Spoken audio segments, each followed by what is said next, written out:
Welcome proxies to my deep dive into Miyabi. Today we're going to cover everything I could think to cover in Miyabi's kit, from her teams and builds to her frame data and rotations.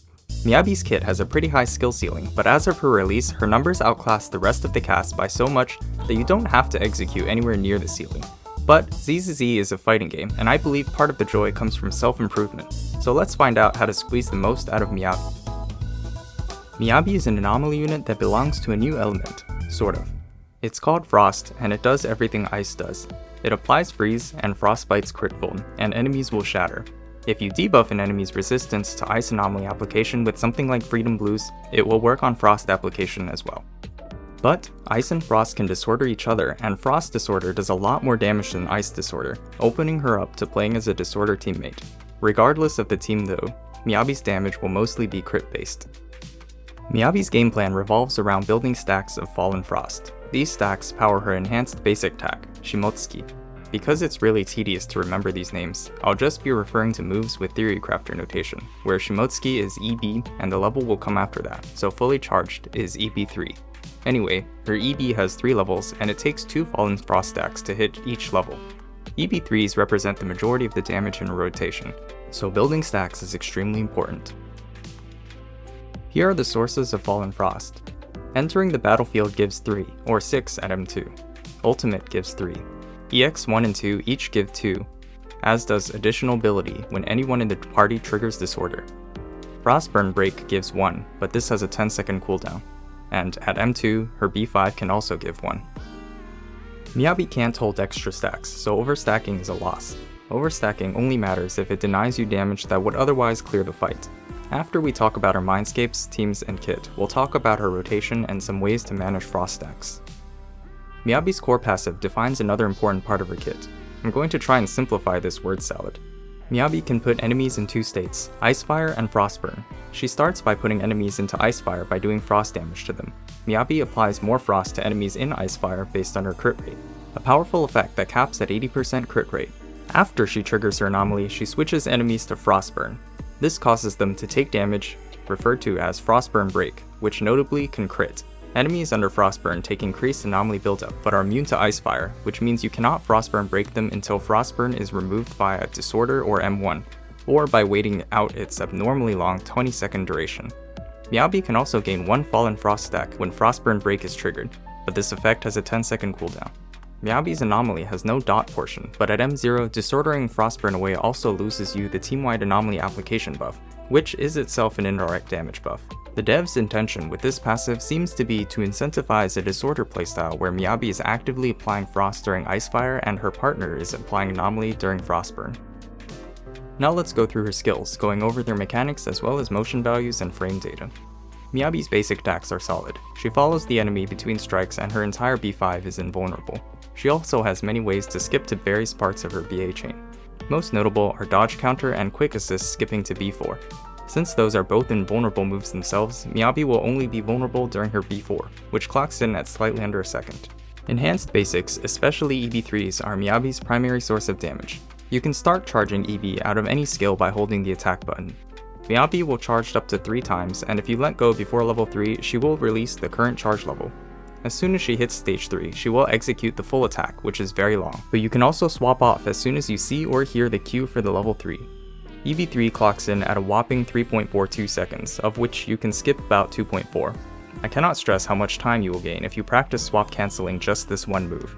One important caveat is that Miyabi won't be able to trigger her anomaly when off-field, which can lose you a lot of anomaly out from EB3 and EX. Also, Miyabi becomes invulnerable as soon as she starts charging and throughout the entire attack. While you will be using EB3 most of the time, EB1 and 2 are not completely useless. They are significantly faster than EB3, and thus if you know you have surplus stacks, such as a Disorder about to overstack you, or if you have ult up and 5 stacks, it's not a bad idea to launch a quick EB1 or 2.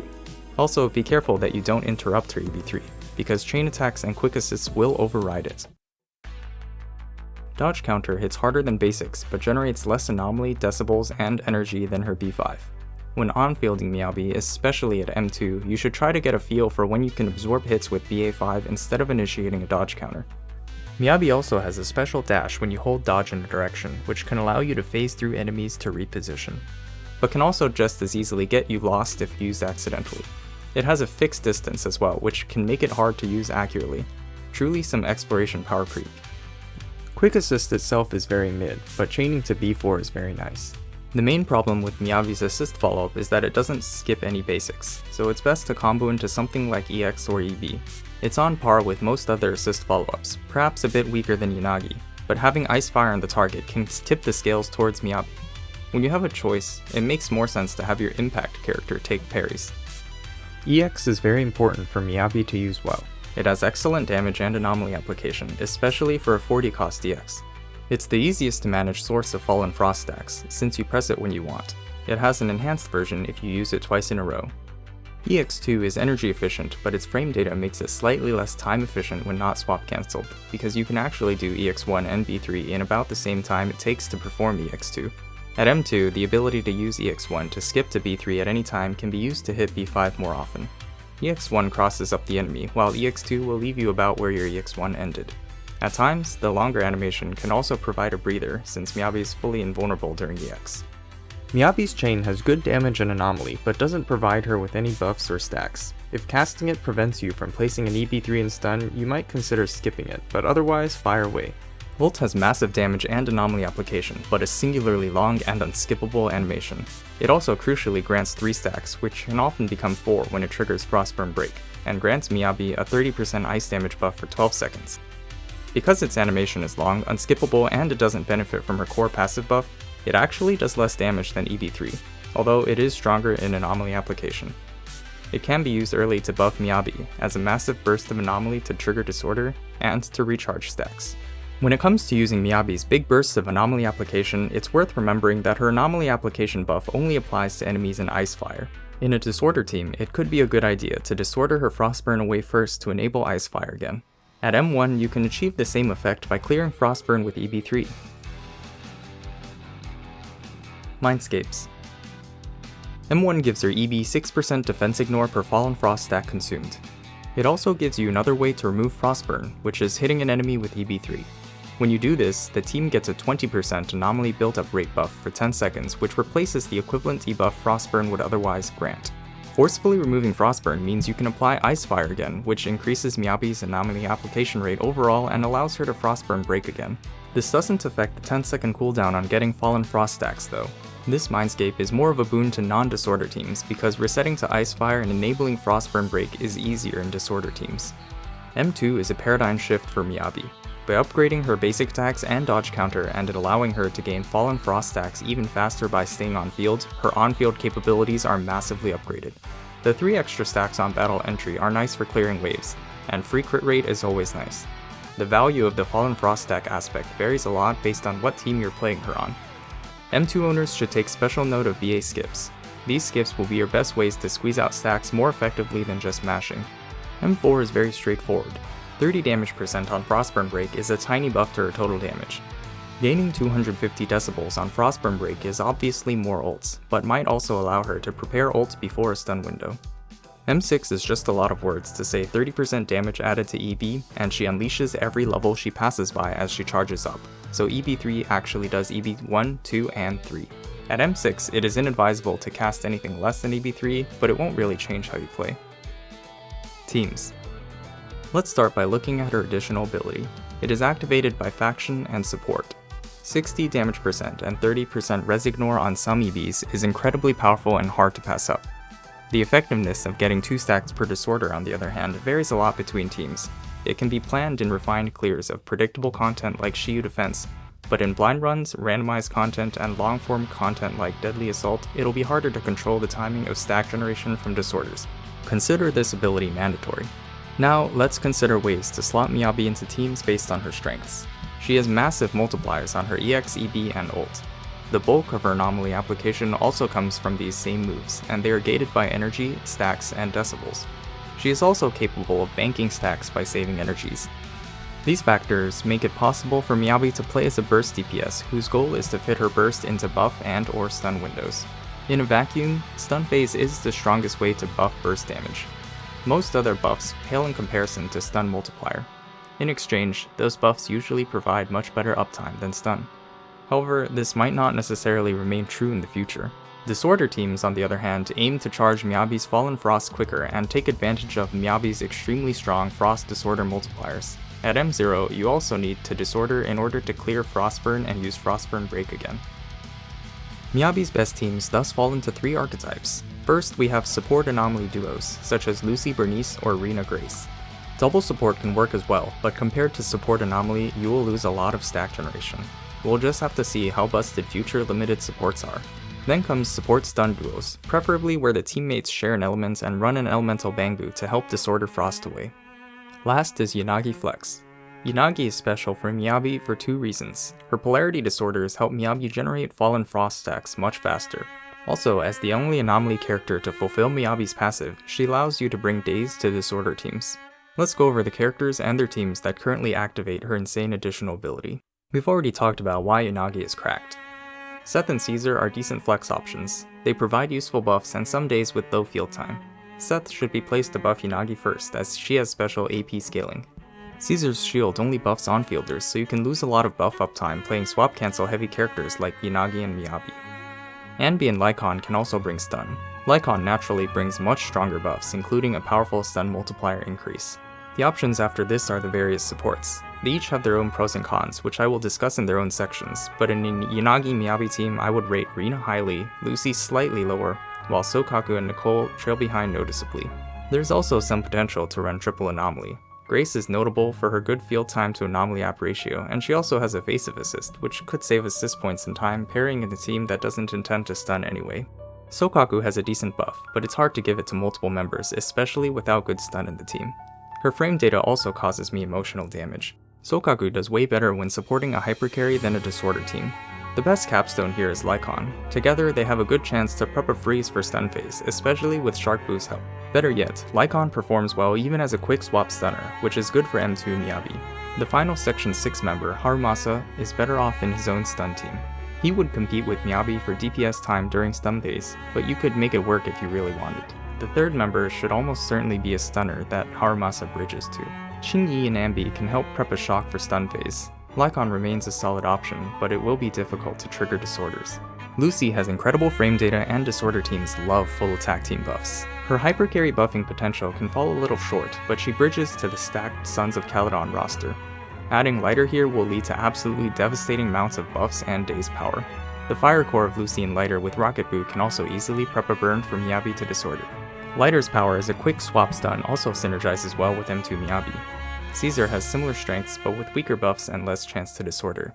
Bernice or Piper will both make this a disorder team. They both have strong anomaly application. Bernice and Lucy are a core with incredibly short field time, especially for the power they bring, which is extra useful for M2 Miyabi. Lucy's additional passive is also weak, so you can even build teams that exclude it. Some more options that ignore Lucy's additional passive include Lycon, Sokaku, and Jane Doe. Rena has great elemental and shock buffing synergy with Yanagi. Her buffs are strong but short, which is acceptable in a quick swap friendly team, which most disorder teams are. She also brings an evasive assist. She can additionally bridge Miyabi to Lycon, Grace, and Anbi. Nicole won't be as useful until more Ether teammates come out, but she does have a strong defense shred. Unfortunately, the fact that Miyabi already has a defense ignore for her charged attack weakens this a bit. However, Nicole has respectable anomaly application herself, and I expect her to pair well with future Ether. Don't sleep on Nicole. Or do. Nicole can currently bridge to Anbi, which should prove a surprisingly serviceable starter team for Miyabi. The TLDR is that you run either Yanagi Flex or use a support to bridge to either a Daze character or another anomaly agent, and I recommend running a matching elemental duo if you're not running another anomaly, so that you can run an elemental Bangboo. General guidelines. Now that you've been overloaded with information, let's review some of the more important tips for Miyabi gameplay. Miyabi is very bursty, with the bulk of her damage coming from EB3, Ult, and EX, in that order.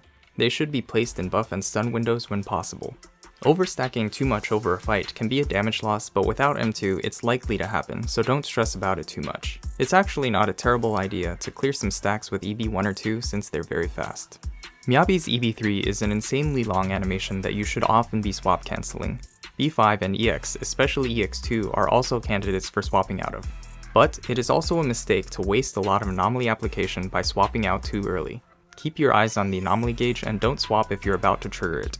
Frost Disorder has no dot portion and loses 75% multiplier every second you don't disorder it, so try to disorder it away. As a bonus, doing so allows Miyabi to access Icefire and Frostburn Break again. M2 Miyabi should be abusing the fact that B5 is an invuln to finish out attack strings and get stacks instead of dodging. Rotations. When M0 Miyabi begins battle, you need 3 more stacks, which you can get with an EX and by triggering Frostburn Break. Against elites, you might have to overstack, as it might be annoying to trigger Frostburn in a reasonable amount of time using just basics and dodge counters. For the next CB3, you should be able to get 3 from an ult and 1 from Frostburn Break, and the last 2 from any other source.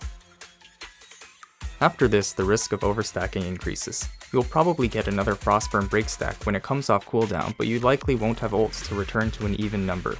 Remember that overstacking doesn't matter if you clear the fight, but for dummy DPS, you could wait out the cooldown for the Frostburn Break stack off field.